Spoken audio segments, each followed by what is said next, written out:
Hello, everyone. It's Aiden here with another episode of Freak Mode. Now, today we're going to talk about sales and the sales freak philosophy. Now, if you don't know, we have a show every day. We go lead freak, prospecting freak, sales freak, growth freak, and clean freak Monday, Tuesday, Wednesday, Thursday, Friday, 12 p.m. Eastern, 9 a.m. Pacific.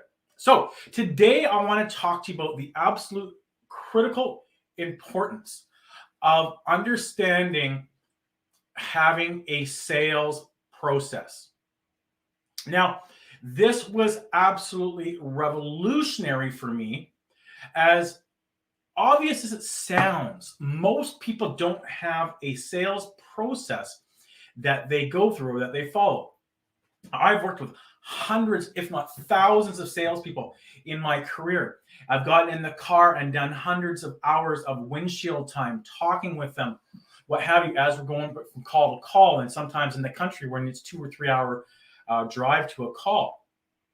And so I've had the pleasure of meeting all different types of salespeople, men, women, all different walks of life, all different cultures and backgrounds. And it doesn't matter who I've worked with. Almost all of them, not all, but a large majority don't really have a sales process. And I was guilty of that as well.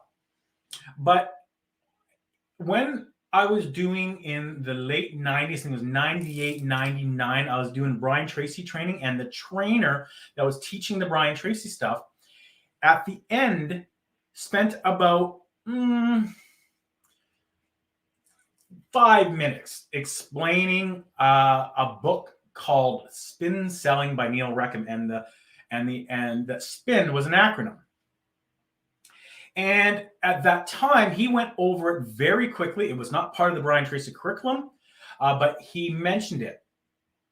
And out of all the training I had done the Phoenix seminar, business selling, goal setting, time management, all the Brian Tracy courses.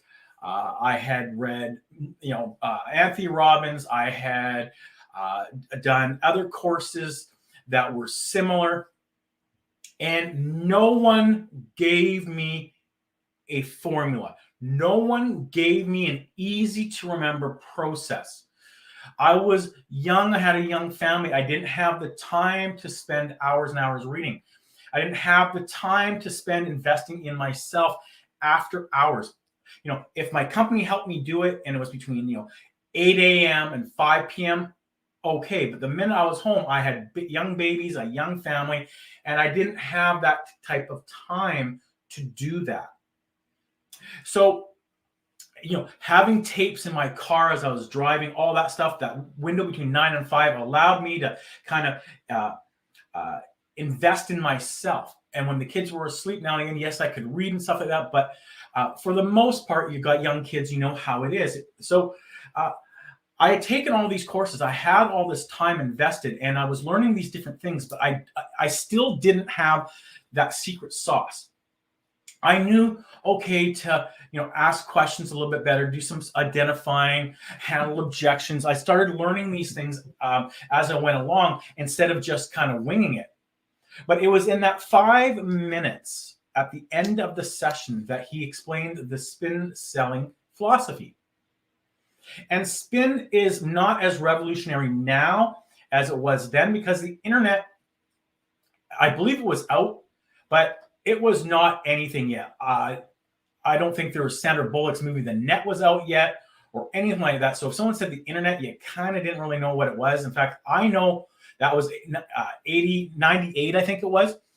I know my first time surfing the internet was 99. It was dial-up. It was very slow and stuff like that. So it was a different time. So the spin selling was revolutionary because it gave me a process. It was an acronym, SPIN, spin, right? And it was situation, problem, implication, and that need payoff. The payoff, N was just, to make it spin, the need payoff. And so you would ask questions. So after that 5 minutes, I didn't really understand the I and the N yet, the implication and the need payoff. but I understood situation problem. And so it was a different time where I could just go in and say, hey, how many employees do you have here? Okay. And I could start to get their situation, right? And then I could sit back and say, well, what problems do you have? And then they go, oh, well, I can't fix this. I can't do this. I can't do that. I was like, oh, right. Now, the implication is asking questions to build that up, but I wasn't there yet. But I could start getting some traction by just situation, problem. And I'd go and ask situation, problem questions. The problem now with spin selling is that the situation, yes, you need to ask some situation questions, but you can't ask that many. You can't really ask how many employees do you have when you can go on the internet and find out.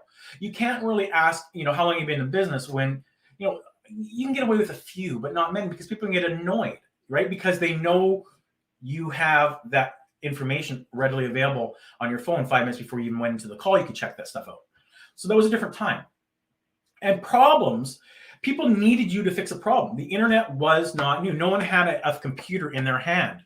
So if they had a problem, they didn't know what to do. They definitely didn't have the time to kind of go out looking. They didn't know where to go to try to fix that problem. So you came to them, you said what problem they have. They would say, oh, I got this problem. You say, oh, actually, I can fix that. Okay, so it was an easier time. Now it's unidentified problems, right? So you can't go say, hey, what's your situation? What identified problems do you have? What problems do you have? Because they don't have any problems, because if they did, they do an internet search and they would soon find that out and fix it themselves, watching a YouTube video, whatever it might be. So it's now a deeper sell, and we have to go deeper into the sales process. Now, what I'm going to talk to you about today is something I came up with many years ago, and it's the sales formula. It's the process, the methodology that's going to help you get successful in selling B2B. So it's an acronym. So what is the first step we're going to do? Believe me, if you can understand this, you're going to get so much further in your sales process than you are now. You're going to get deeper into with the prospect than you are now.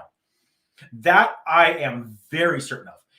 Depending on your skill set, you may be able to close business faster or what have you, but you're definitely going to get in the door and penetrate that account a lot faster. Okay, so what's the first thing we're going to do? What's the first thing part of the sales formula? Well, we taught the S here, right? So you might guess it. Okay, you're going to study the account and their industry. So, as an example, if you look at lead freak we talked about on Monday, right? We get a pool of people that we that are our target. We're going to do business with. We're going to try to do business with, right? So let's just say it's 1,000 veterinarians. Okay. Now, if you know your target veterinarians, you can start studying veterinarians, right? And you can start studying the challenges and issues that they have relevant to your industry, relevant to your product or service.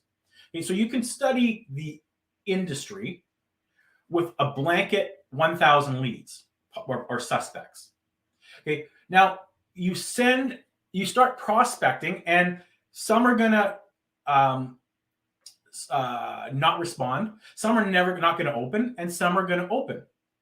And as you lead generation with these people, and as you start creating value and stuff, and as they start getting interested based on their digital footprint, now you're going to sit back and say, hey, there's 10 out of this 1,000 or 20 out of this 1,000 that are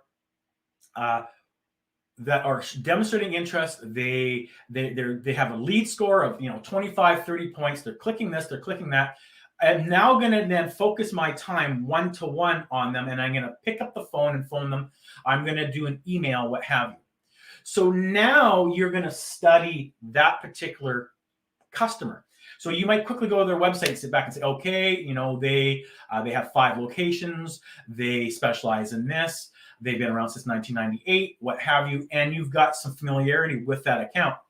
But you want to study the industry first, right? In order to be able to create awareness and create intrigue and to be able to create value for them based on a hypothesis of what the challenges they may have. Okay, but you're going to study. Now, once you reach out to them and get the meeting, now selling one-to-one takes place. And that's when we go from step 1 to step 2. And what do you think step 2 is when you're having your one-to-one meeting? If you guessed the answer is ask, you are absolutely right. Now it's time to start asking questions. Now, the problem with that is, what questions do you ask? And we're going to dive deeper in coming episodes on what questions to ask and how you create value. But here's a hint. You create value by asking questions around their value creation process, around the value creation system of their industry, of that particular company. The easy way to remember this is go ask, right? So go ask. The G stands for their goals, their vision, their mission, or their objectives. What are their goals? What are their goals to expand their company, to grow their company? What are their goals and objectives? What are they trying to do in the next 1 to 5 years? Okay, so that is an outward conversation. That is, how do they make money? Okay. The O is their operations. So how do they save money? Right? How do they make money? How do they save money? I might have those little arrows backwards. Right? How do they make money? How do they save money? How do they deliver their product in their operations? Right? So when we get into the value system, it's value proposition, demand side, value chain, operation side. And we'll get into that at a later date, but you're going to ask questions around their value creation process. To simplify it, it's go ask. Goals and operations. Goals and operations. What are your goals? How are you trying to grow? How are you trying to satisfy customers? What are your goals and objectives this year? And operations, how do you deliver that product? Right? How do you get, if it's a veterinarian, what happens from the time that pet comes in to the time that pet leaves? What is your process? What products do you use? What tools do you need? Right? What are the costs involved? How can we weed out those costs? How can we simplify, streamline operations? How can we make things better, faster, cheaper? And their goals is how we create revenue. How do we create demand? How do we market? How do we get you more known? Whatever is relevant. Goals and operations. It's about goals, operations. That is the value creation system in a nutshell. Value proposition, demand side, value chain, supply side. We will do a complete deep dive in this next week. Okay, so when we get to Sales Freak on Wednesday, now we're one-to-one. We're focusing on one-to-one selling. Lead Freak is top of funnel. Prospecting Freak is more middle of funnel. And Sales Freak is more bottom of the funnel, right? We got leads. We have prospects. And now we're going to try to close, right? We have a meeting. We're one-to-one. One to many.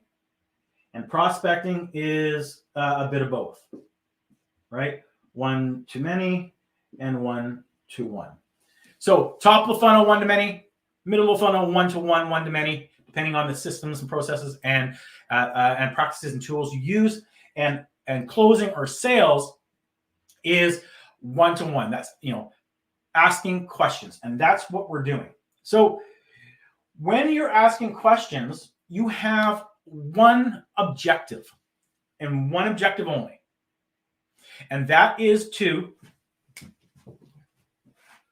learn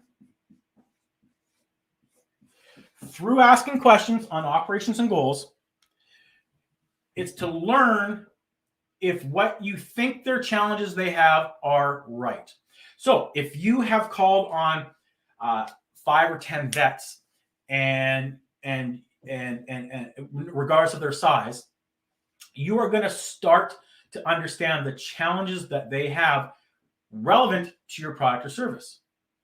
So if you've gone there to 10 places and you've done your research, you've studied the industry, and you recognize that 9 out of the 10, 8 out of the 10 have these issues, you can go to this account with a hypothesis, with an assumption that they're going to have those challenges too. So you're going to ask your questions based around that assumption. Now, if you have a few assumptions, you're going to increase your likelihood of success. If you only have one hypothesis, one assumption, you go there and they don't have it, which is going to happen 10, 15%, maybe 20% of the time. Now you're like, oh, you have an opportunity. But if you have a few assumptions, the odds of them, for every assumption you have, the odds that they have rectified, the probability goes down. Right? If you have 5 assumptions, there's almost a 0% chance that they're going to have them all rectified. The probability goes down drastically. So you're going to learn, right? You're going to learn, and you're going to identify that in fact your hypothesis is true, and you're asking questions around their goals and operations. Now, once you've identified that it's true, the last thing you want to do, and this is where a lot of people fall short. I think the data is somewhere about 80, 90%. As soon as a salesperson goes, oh, it is a problem, they start going away from their questions and boom, right like white on rice, boom, right to my product. Oh, well, I have a product that fixes this. And then you position yourself outside of being a value creator. You've positioned yourself outside of being someone that is insightful, someone that can help them. And they go, oh, this person is a product salesperson and they're trying to sell me a product. I can phone Billy or Billie Jean, my incumbent, and see what they have to fix this problem. Because this guy's just selling me a product. They're not going to do business with you. They're going to ask for a price, and they're going to phone Billy or Billie Jean. That's what they're going to do 99.99% of the time.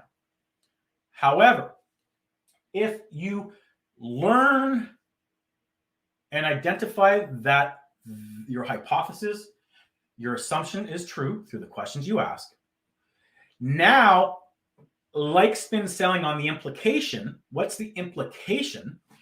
You're going to expose it. You're going to start asking exposed type questions. So an exposed type question would be, Mr. Customer, if you can reduce the amount of time that it takes for the pet to get checked in and get through to the x-ray, what would that mean? Well, it would mean this and this and this. Mr. Customer, if you could get your floors shiny in less time, what would that mean? Right? You're asking questions that's exposing the fact that, maybe does this guy have something that can get me the pet in from into the x-ray faster? Oh, does this guy have something that can help me get my floors cleaner faster? Right? You're exposing. You want them to sit back and say, well, if we could fix that, it would either give us more money or save us money. We would either increase revenue or we could decrease costs. So getting a pet through faster might increase revenue in the sense that they get pets through the system faster and out the door. So now they can handle more pets. This is just an example. I'm not a veterinarian expert. So that's what an example. If you're in the cleaning industry, if I can get my floors cleaned faster, cheaper, then I'm going to have happy customers and I have less downtime That's hugely valuable to me. I can, I can utilize that time. I can utilize that time to make more money or to do other tasks. So it's all linking itself to the income statement. Everything's linking itself to the income statement, to profit and loss statement. Increase revenue, decrease cost of goods, decrease the gross profit. Decrease increase the gross profit, decrease the expenses, increase net profit. Can you impact revenue, cost of goods, gross profit, expenses, net profit? Top line, bottom line. Can you impact one or more of those financial measures? And if the answer is yes, then you are going to be relevant to your prospect. And finally, you're asking what the implication is, what's the cost associated to this, and then they work hand in hand. Then you ask solution-based questions, Mr. Customer. So if you could get a pet through a half hour faster, what would that mean? Well, it would mean that we would be able to deal with more pets per day. How many more pets per day do you think that would be? Well, if it was half hour, we could probably get through 10 pets, 10 pets. Okay, so how much is the average cost per pet? Oh, I don't know. Well, if you had to ballpark it, what would be? We make about probably $500 a pet. Okay, so if you could get 10 more pets through a day, while still giving them the care and everything that they need and require, at $500, is that plausible? Is that realistic that you could increase revenue by $5,000 per day? I don't know, maybe 500 is a little high. Let's say 300. Okay, fine, let's go 300. So now you've just exposed a $3,000 per day problem. So $3,000 per day, and you're open how many days a week? We're open 20 days a week. So it's plausible, Mr. Customer, this could be costing you $60,000 per month. Wow, yeah. If you say it like that, you have a $60,000 problem for them a month. $700,000 problem for them a year. So your $700,000 problem, and you're going to ask them for a $25,000 machine or $50,000 machine or what have you. What's the answer? They're going to say, the only reason they're going to say no is they can't afford it. So now do you have, what do you have to make them say yes? Do you have leasing options? What do you have? So it's based on the questions, asking questions. Go ask goals and operations, learn, identify that your hypothesis is correct, expose it to them through questions. And once they recognize, admit, and see that it's a problem, then have them tell you through the questions you ask, what does it mean to solve this? What does it mean to your bottom line? What does it mean to your top line? And when they tell you that, now you have a gap to work with. Now you have a problem that you've created, an unidentified problem that they're going, wow, I didn't realize that. Now, if they have a boss they have to talk to, let's say they're not the top vet or the owner of the veterinarian, and they come and say, hey, boss, just met with someone and this is what we can do. Who's going to say no to that? What, right? They might argue the numbers and say, well, I don't think, it would be $700,000 a year, but even if it's $200,000 a year, and you're asking for $25,000, that's a tenfold return on investment. So you're talking about impacting the income statement. Everything we do in sales is impacting or trying to impact the income statement in one way or another. The income statement, the profit and loss statement, the P&L, the statement of retained earnings. There's all different names for the same thing. It's the income statement.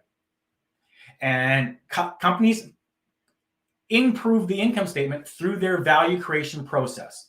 They improve their income statement through the value proposition, the demand side, by making more money, or through the value chain, their supplies, and producing that product and weeding out costs. And your job is to ask questions relevant to your product or service and that lead them to the fact that your product or service is the solution that's going to help them increase revenue or decrease expenses. And you do that through questions. That's what the sales formula does, and that's what we focus on Sales Freak Wednesdays, 9 a.m. Pacific, 12 p.m. Eastern. And I hope you found this of value. I will see you in the next episode.